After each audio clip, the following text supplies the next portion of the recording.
Welcome to the Rim Break Rodeo. We hope this video helps. You start by ensuring safety. Back up critical files and create a system image because fixes can change system state.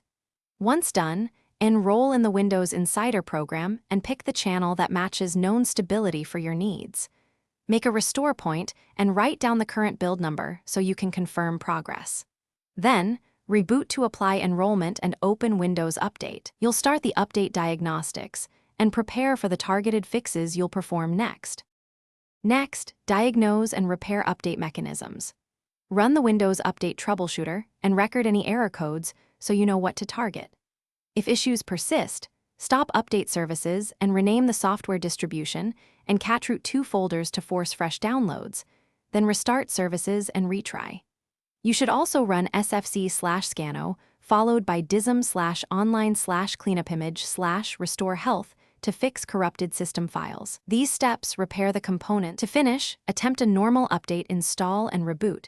If it stalls, boot safe mode with networking and retry the update to bypass third-party conflicts. If updates still fail, perform an in-place upgrade using the Media Creation tool or an official ISO to repair the installation without losing files. Keep relevant logs like CBS and Windows Update. Log and take screenshots of errors. If anything goes wrong, restore the earlier system image or restore point. This one troubleshooting tip will let you return to a known good state quickly.